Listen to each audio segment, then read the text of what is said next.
I stepped into sundown with blood on my lips and a tarnished ring on my fingernail wagon. No kin, just a frayed shawl clinging to my frame and memories.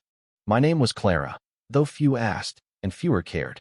They called me the Wanderer's Wife or that hag from Blackthorn Ridge. They whispered I carried a curse, that my husband, a railman, carved his throat with a tin spoon to escape me. Lies. He drowned in a storm 2 winters back, lungs heavy with river water, body lost. I waited 3 days in a soaked shack with a flickering lamp and a boiled rabbit, then buried his spare shirt and walked toward whatever came next. Sundown wasn't kind to the weary. Its main street sliced between ridges like a wound, its people gripping malice like a prayer book. I arrived as the church bell split and the saloon dog was found strung up on the water tank. Fear bred fast here. They blamed me for curses, said my silence was eerie, my gaze too sharp, my prayers too few. That first week, a kid splashed mud on my skirt.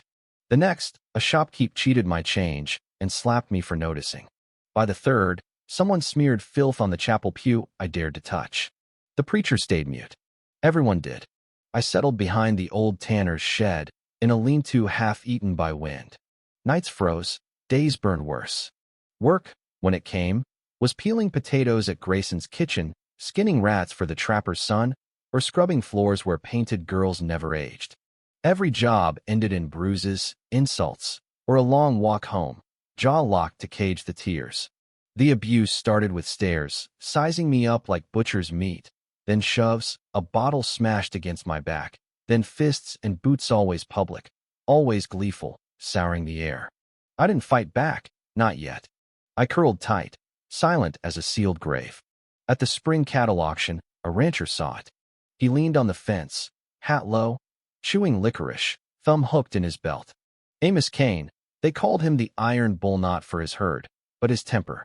Richest man in 3 counties, owned 200 cattle and half the West Ridge, a widower with a wife no one named. He'd noticed me before, from the feed store or his saddle, but that day he saw Tobin, the butcher's kin, slam me into the dirt for brushing his cart. I didn't scream, just blinked, blood pooling, hair matted with straw. Amos didn't rush or shout. He stepped through the jeering crowd, stood between me and Tobin, and looked at the blood on my chin. "You done?" he asked. Tobin puffed up. "She ain't your business, mister." Amos spat licorice, then hit Tobin's throat so hard he crumpled without a sound. The silence that followed drained the day's heat. Amos crouched beside me. "This ain't charity or pity. I need a wife, and I'm done searching. Say yes, and no one touches you again." Blood dripped down my neck. The town sneered behind him. I nodded once. We wed the next evening under a bruised sky, no guests, just a paper signed by the deputy and a ring slipped on by hands that barely trembled. That night, I moved to Cain's ranch, a long ride through cutting wind to a timber and stone house. I didn't cry, not even at the locked bedroom door or the cold soup on the stove. Amos didn't touch me, not then, not for weeks. He spoke little, worked the land dawn to dusk, returning with sweat and mud. He didn't hit, didn't sneer. When I coughed, he brought water. When my hands blistered, he fetched gloves. Trust was a debt paid in blood in my world, but here, I slept without footsteps stalking my Walsa vow worth more than words. The Cain land held a different silence, not cruel but vast, stretching across dry grass and black cattle. I scrubbed the house raw, my arms shaking, claiming it as mine.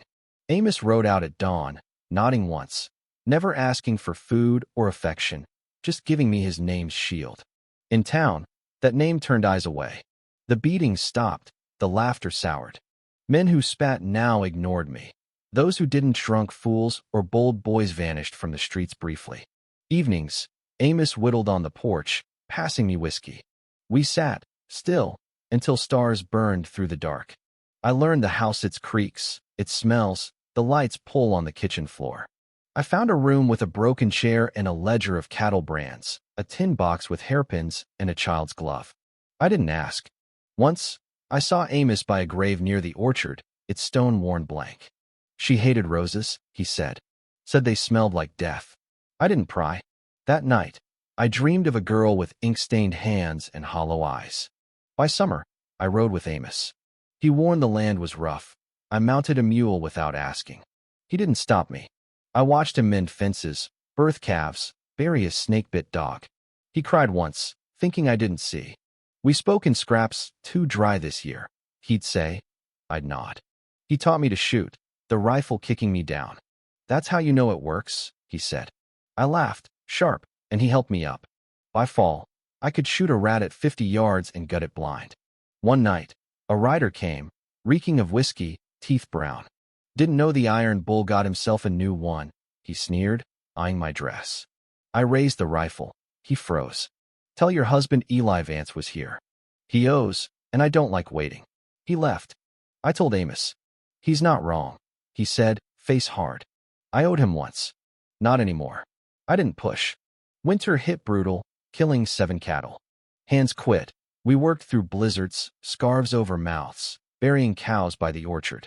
Amos stitched my cracked hands while I slept. We shared a bed now, not touching, just 2 bodies under a quilt. One night, I asked, do you miss her? Yes, he said. I understood wasn't whole, didn't need love, just a place for his grief. So did I?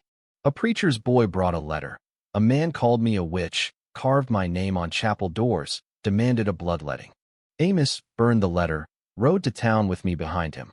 He spat on the pulpit. Touch her again, and I'll end this town like a sick dog. I don't bluff. No one called me a witch after. But a dead rabbit was nailed to our door. I cleaned the blood, loaded the rifle, and slept facing Amos. The silence wasn't empty. Anna Maria waited. Spring slogged in, muddy and slow. I wore Amos's boots, mended fences, learned to track wolves. We didn't need much. I found a blood-stained cloth in the cellar, child's, woman's, I couldn't tell. I burned it. Amos came home with a cut jaw. I didn't ask, just held his hand till dawn. A midnight fire ate the east ridge. Amos ran to it. I doused the barn. By dawn, for steers were ash, and which was carved on a creek stone. Amos sharpened the rifle till his fingers bled. I bandaged them. In town, a drunk mocked the hag and her bull. Amos broke his jaw. The sheriff watched, silent. We found the boy who carved the stone 17, trembling. Step near my land again, I said, and your mother buries you. He sobbed. Sundown learned to shut up. But others remembered. A letter nailed to the barn, named Jed Crane. Amos paled. He's no man, a plague in boots. We ran cattle, burned fields before this ranch. I left that life, didn't pay my debt. What's he want? I asked. His eyes raw, he said. You. We locked the stock high, dug ditches, set oil tins. I slept in boots. Amos kept a pistol close. 5 riders came, Crane at the front, face like cracked leather. They rode close, shadows on the house, then left a warning. A cow was found tongueless. I sat with the rifle, Amos beside me. Run, he said. Take the mule, find a new town. I stared. You think I married you to flee? He looked away. Crane came back, bullets shattering the window. I fired, dropped a horse. Amos took a shot to the shoulder, but kept firing. Crane fled, my bullet grazing his coat. Amos collapsed, fever rising. I dressed his wound, watched the ridge.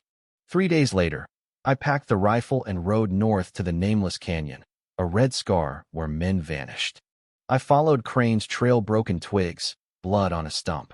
My mule Lamed. I walked barefoot, boots shredded. His camp sat in a basin, smoke curling. I waited till dark, slit one man's throat, shot another. The camp erupted. Crane stood by the fire, grinning. Not as pretty as they said. I leveled the rifle. They lied. He fired, grazing my shoulder. We circled, wolves and smoke. He lunged. I stabbed his wrist. We fell, his fists on my face. I bit his thumb, drove the knife into his ribs. He gurgled, died. I shot the last man, burned the camp, and rode south, fever chasing me. I collapsed in the yard, dirt in my teeth. Amos carried me in, washed me, sat by my bed 3 days as I burned. On the 4th, I woke. It's done, I said. He nodded. I know. Summer scorched the hills. My shoulder ached. Amos limped. He buried his pistol. I kept mine. Townfolk whispered, but didn't touch me. A girl, 14, bruised, came to the ranch. I gave her a cot, a cloth for her cheek. She followed me, watched me gut rabbits, clean rifles. One night, she held a knife. I showed her how. She didn't speak, but she named the cattle. The orchard bloomed. A new stone stood by the first, carved, gone to dirt. Amos and I didn't need words. When he died, I buried him there, carving a bull on his stone. The girl and I held the ranch. No one came without reason. The land was ours, earned by fire, blood, and unyielding hands.